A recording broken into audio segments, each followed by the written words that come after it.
Parashat Nitzavim, il y a l'idée de Nitzavim, c'est l'idée de Rosh Hashanah. Kadosh Baruch Hu dit au Ham Israël,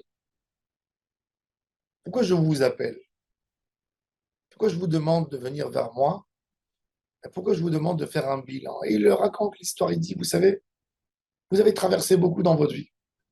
Vous étiez en Eretz Israël, vous êtes parti en Égypte, vous étiez dans l'exil, dans la diaspora, vous avez côtoyé les Égyptiens, vous avez vu leurs idoles, leurs croyances, les discours avec eux.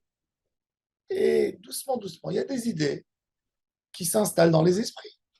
Il y a des idées de Avodah des manières de s'exprimer.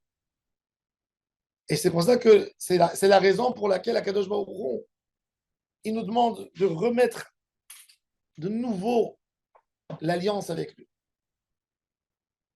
Cette idée, c'est quelque part l'idée de Rosh Hashanah. Atem nitzavim hayom kulechem. On arrive un jour dans l'année où on nous dit que Hachem nous contrôle. Cette idée, c'est comme on dit, pour mettre les points sur les i, pour remettre le cœur en place. On a besoin de temps en temps de se poser des questions, dire où on est arrivé. Chaque homme, il a des trajets en Égypte. C'est quoi l'Égypte? Mitzrayim. Mitzrayim, c'est quand la Neshama n'est pas bien. C'est quand on passe des moments où tout est étroit dans la vie. Alors, Akadosh Baruch Hu, il nous dit, il y a des moments durs à chacun. Et malheureusement, qu'est-ce que la Neshama, elle retient de tous ces passages compliqués de la vie? Vous savez qu'est-ce qu'on retient? Les mauvaises choses. Vous allez prendre un réfugié, d'accord?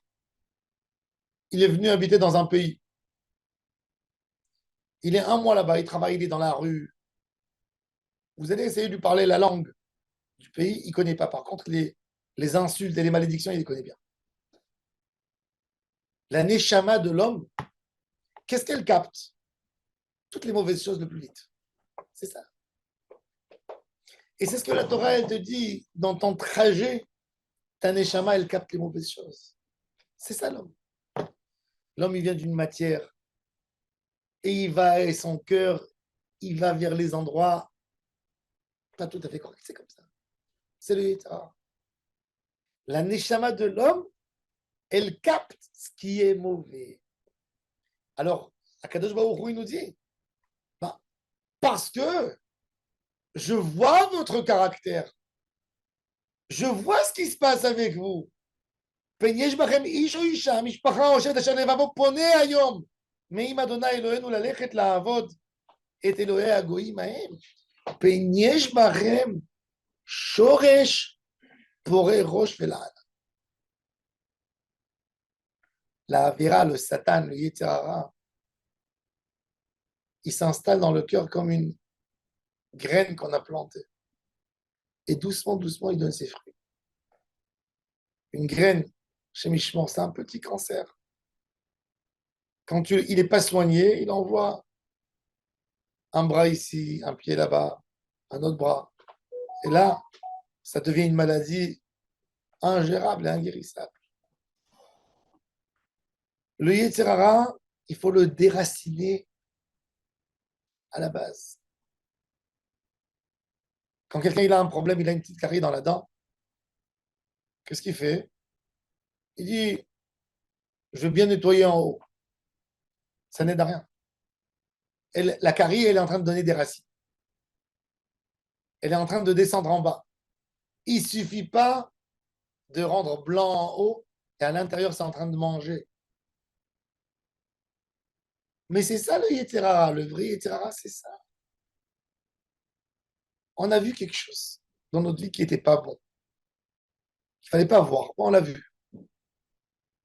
Si on ne l'a pas enlevé de notre cœur, ben, il reste dans notre neshama et il fait du mal. Et Akadosh Baruch Hu, il nous dit, qu'est-ce qu'il dit l'homme? j'ai rien que vu. Quoi, tu penses que ça va me faire autant de mal? J'ai rien fait comme Avera. J'ai rien qu'entendu. Le mal d'une mauvaise chose qu'on a vue peut nous influencer des années. Je vous fais une petite confidence. Quand j'étais enfant, j'avais 8, 9 ans. Je suis parti voir ma grand-mère. Mes parents, qui étaient très stricts, ne me permettaient pas de voir la télévision. On ne voyait pas. Et ma grand-mère avait une voisine. Elle a dit, envoie-moi les enfants. Ça me fait plaisir qu'ils vont. Alors ma grand-mère a dit, allez, on est parti. Et je me rappelle jusqu'aujourd'hui. On est rentré chez cette dame à la maison. Et il y avait la télé allumée pour nous, des enfants qui n'ont jamais vu la télé de leur vie. On voit un écran, on voit des choses qui bougent sur l'écran. Et on est comme ça, on reste scotché devant l'écran. Ma grand-mère, elle avait honte de lui dire quelque chose. Et il y avait là-bas un film chrétien qui passait sur Shimshon Agibor. Shimshon, comme ça. Shimshon et Dlila, Dalida, ce qu'ils appellent. Et tu vois Shimshon avec Dlila. Croyez-moi, des années, depuis l'âge de 8 ans jusqu'à 16, 17 ans, chaque fois que je lisais dans la Bible le passage de Shimshon, ce film me revenait devant les yeux. Et maintenant, c'est passé plus de 40 ans de cette histoire. Encore, il y a le dégât de ce que j'ai vu dans le film. Ce n'est pas un film, Shalom, des choses, mais tordu. Quand il y a quelque chose de tordu, c'est difficile de l'évacuer. Et la Torah, elle te dit, il ne faut pas que le mal reste en toi. Parce que le mal, des fois, c'est une question. Le mal a convaincu une partie de ton cœur que tu peux vivre avec lui. Vous avez compris? Le Yeterara de la Havera, quelque part, il arrive à te convaincre que tu peux avoir une existence avec lui. Que vous pouvez collaborer, que ce n'est pas le plus grand des ennemis. Et il te dit, je peux rester ici, tu me donnes l'autorisation, ça va? Et tu lui dis, ok, pour toi c'est ok, tu peux rester. Et là, c'est fini. Là, la Touma, elle reste en toi, elle peut t'accompagner jusqu'au dernier jour de ta vie. Tout ce que tu vas faire dans ta vie sera guidé par cette Touma. Comment tu l'enlèves? Et c'est ça l'idée. Alors, de refaire une alliance avec Hachem. De dire, on met tout à zéro. Et de prendre sur toi. Et ça, c'est l'idée du Rosh Hashanah. Rosh Hashanah, qu'est-ce qu'on fait? On dit que Hachem est roi. Tous les jours, on le dit dans la Tfila. Tu es notre roi. Des dizaines de fois dans la Tfila, on dit. On lui dit, tu es le seul roi, tu es le meilleur, tu es le grand. Mais là, c'est quoi? C'est un rituel. Rosh Hashanah, on redonne à Hachem de nouveau la royauté et on le couronne et on commence le nouvel engagement. Ce qui est important dans la Torah, c'est le restart. Tu as fait du mal dans ta vie. Ne traîne pas ta vie avec. Fais un arrêt et reprends tout de nouveau. Et ça, c'est Rosh Hashanah. Fais-toi un Rosh du Shana. C'est pour ça qu'il s'appelle Rosh. On peut aussi dire fin d'année. Il y a des gens qui fêtent la fin de l'année. Pour nous, non. Rosh, on veut un début. C'est quoi le Rosh? C'est la Atril Me'atrala. Dans la Avodat Hashem, c'est efface hier et reprends tes engagements. Reprendre les engagements dans l'année Shama, c'est la meilleure manière de faire tes chouvas pour que le passé, le bon et le mauvais, ne m'influence pas et je redécouvre Hachem Itbarach de nouveau. Tant que l'homme n'est pas prêt de faire cet arrêt et couper, il ne peut pas atteindre une vraie teshuva. Et c'est ce qu'Akadosh Baruch Hu nous dit. Il dit, vous allez rentrer en Israël. Il faut absolument enlever, il faut évacuer tout ce qu'il y a en vous. Il faut le faire sortir.